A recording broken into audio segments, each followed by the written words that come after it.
नाथ बाबाचा अमूल्य संदेश, आयुष्य बदलून टाकणारे सत्य. ओम चैतन्य नवनाथाय नमः. अलख निरंजन. आदेश. बाळा, आज मी तुला काही असे शब्द सांगणार आहेत जे जर तू मनापासून ऐकलेत तर तुझ्या आयुष्याकडे पाहण्याचा दृष्टिकोनच बदलून जाईल.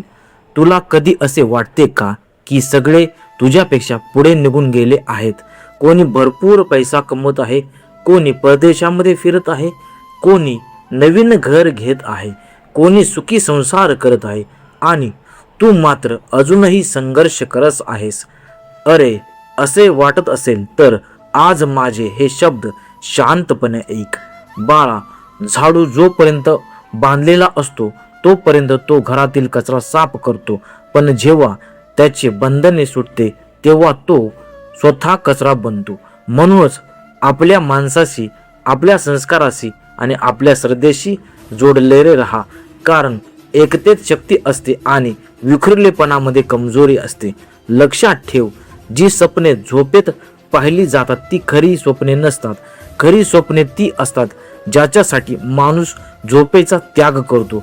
यश त्यांनाच मिळते जे प्रयत्नांच्या मार्गावरती चालत राहतात. काल काय झाले याचा विचार करत बसू नकोस. जो काल गेला तो परत येणार नाही. उद्याची चिंता करूनही काही साध्य होणार नाही. आजचा दिवस आनंदाने जग, कारण वर्तमानच खरे जीवन आहे. पश्चाताप भूतकाळ बदलू शकत नाही आणि चिंता भविष्य घडू शकत नाही. म्हणूनच वर्तमानामध्ये राहायला शिक. बाळा, चवीचा मोह सोडशील तर शरीराला फायदा होईल, वाद सोडशील तर नात्यांना फायदा होईल आणि व्यर्थ चिंता सोडशील तर संपूर्ण आयुष्य सुंदर होईल. नाती जपण्यासाठी वेळ द्यावा लागतो, कारण उद्या वेळ असेल पण नाती नसतील तर त्या वेळेचा काही उपयोग नाही. आजकाल लोक सहज विचारतात, तू आमच्यासाठी काय केलं, पण फार कमी लोक विचारतात, तुला कशाची गरज आहे. म्हणूनच अपेक्षेचे ओझे वाहू नकोस. फक्त आपले कर्तव्य करत राहा. कोणी तुझी स्तुती केली म्हणून हवेत जाऊ नकोस, कारण स्तुतीच्या फुलाखाली स्वतःची नदी वाहत असते. जीवनातील प्रत्येक समस्या काहीतरी शिकवण्यासाठी येते. समस्यामध्ये संकट नव्हे, ती बदलायची सूचना असते. बाळा, कधीही स्वतःला कमी समजूच नको. ज्या झाडाला गोड फळे लागतात त्याच झाडावर लोक जास्त दगड मारतात. म्हणून जर लोक तुझी टीका करत असतील तर समज की तुझ्यात काहीतरी विशेष आहे. मौन ही एक महान साधना आहे आणि योग्य वेळी योग्य शब्द बोलणे ही एक कला आहे. लक्षात ठेव, नेहमी कोणीही तुझ्या परिस्थितीला बदलण्यासाठी येणार नाही. तुलाच स्वतःचे आयुष्य बदलावे लागेल. इतका मजबूत बन की जगातील कोणतीही गोष्ट तुझ्या मनशक्तीसाठी स्पर्श करू शकत नाही किंवा तुझ्या मन शांतीला कोणी स्पर्श या ठिकाणी करू शकणार नाही. जर एखाद्या व्यक्तीच्या आयुष्यात तुझी जागा दुसऱ्याने घेतली असेल तर शांतपणे बाजूला हो. जबरदस्तीने टिकलेले नाती कधीच सुख देत नाही. तुझे दुःख तुझ्या विचारांमुळेच वाढते आणि तुझा आनंदही तुझ्या विचारांमुळेच वाढतो. तू ज्या गोष्टीवरती लक्ष केंद्रित करतोस तीच गोष्ट तुझ्या आयुष्यात वाढत जाते. हेच निसर्गाचे नियम आहेत. हृदयातून दिले दान कधीच वाया जात नाही आणि श्रद्धेने घेतलेला नाव कधीच निष्फळ जात नाही. म्हणूनच देवावरती विश्वास ठेव, कारण ज्याने तुला या जगात पाठवले आहे त्याला तुझी काळजी तुझ्यापेक्षा जास्त आहे. बाळा, लोक म्हणतील की तुझ्याकडे वेळ नाही, पण सत्य हेच असते की त्यांच्याकडे तुझ्यासाठी मन उरलेलं नसतं. म्हणूनच वेळेची भीक मागू नकोस. स्वतःची किंमत ओळख. काही लोक अहंकारामुळे अमूल्य नाती गमावतात, पण शहाणा माणूस नात्यांना जपतो. राग आला तरी शांत राहा. मोठ्याने बोलू नकोस, कारण आवाजाने आवाज थांबत नाही, शांततेनेच वाज मिटतात. हे जग खूप विचित्र आहे. इथे विश्वास महाग आहे आणि गैरसमज अगदी स्वच्छ आहेत, म्हणजे स्वस्त आहेत. म्हणून प्रत्येकावरती लगेच विश्वास ठेवू नकोस, पण विश्वास ठेवला तर पूर्ण मनाने ठेव. जर कोणी तुझ्यासोबत राहू इच्छित नसेल तर त्याला मोकळे कर.